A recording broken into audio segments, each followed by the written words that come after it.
আপনি কি জানেন তালপাট সহ যে কোনো পোশাকের জন্য হাতাগুলো সঠিক নিয়মে কিভাবে লাগিয়ে নিতে হবে? আপনাকে আমি দেখিয়ে দিচ্ছি যেন আপনি খুব সহজে শিখতে পারেন।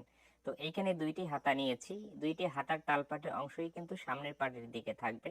এখানে কাপড়ের উল্টো দিক এবং ভালো দিক আছে, তাই না? এখানে কামিজের যে বডির পার্টটি আছে আমাদেরকে সুন্দর করে ওপেন করে রাখতে হবে। এটা হচ্ছে সামনের পার্ট, এটা হচ্ছে পিছনের পার্ট এবং শোল্ডারের যে সেলাই আছে এবং হাতের যে মাঝখানে এখানে আমাদেরকে চিহ্ন দিয়ে নিতে হবে। এই পিছন পাটের অংশটি কামিজের পিছনের দিকে থাকবে এবং এই মাঝখান থেকে মিল করে ধরে আমাদেরকে দেখতে হবে হাতের পাট এবং বডির পাট ঠিক আছে কিনা। দুইটি পার্ট যখন ঠিক থাকবে এখান থেকে সেলাইটি শুরু করতে হবে। সেলাইটি শুরু করার সময় এবং হাতাটি সেট করার সময় বডির পার্টটি হালকা একটু আমাদেরকে টেনে ধরতে হবে, ওকে।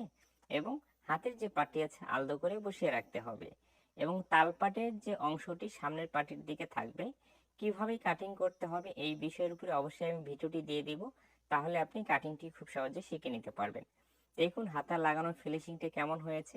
আপনি যদি হাতা লাগানোর সময় হাতার পাটি টান দিয়ে বসিয়ে সেলাই দিয়ে অ্যাটাচ করেন তাহলে কিন্তু এখানে ঘুষ লাগবে।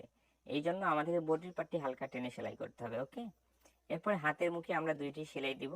এরপরে আমরা দেখব হাতা লাগানোর পরে সাইডে যে আমরা সেলাই দেব এই দুইটি সেলাই সঠিকভাবে কিভাবে মিল করতে হবে।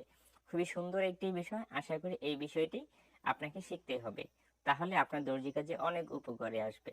এরপরে হাতের মুখের মাপটি এইভাবে ফিতা দিয়ে মেপে নিতে হবে। নেওয়ার পর এখানে বরাবর সেলাইটি দিতে হবে। এখন যে আমরা কাজটি করব দেখুন এইভাবে দুইটি সেলাই এখানে মিল হয়েছে কিনা আমাদেরকে সুন্দর করে দেখতে হবে এবং বডির মাপ নিয়ে বরাবর এই সেলাইটি কামিজের সাইড ফোঁড়া পর্যন্ত আমাদেরকে দিতে হবে। দেখুন এখানে আমি দেখিয়ে দিচ্ছি এবং কামিজটি উল্টানোর পরেও হাতা লাগার ফিনিশিং এবং এই দুইটি সেলাই কত সুন্দর মিল হয়েছে। এইভাবে একটি কামিজের সঠিক নিয়মে হাতা লাগিয়ে নিতে হয়। নেক্সট ভিডিওতে আমি দেখাবো কামিজের সাইড ফোঁড়া কিভাবে সেলাই করতে হয়। ভালো থাকবে।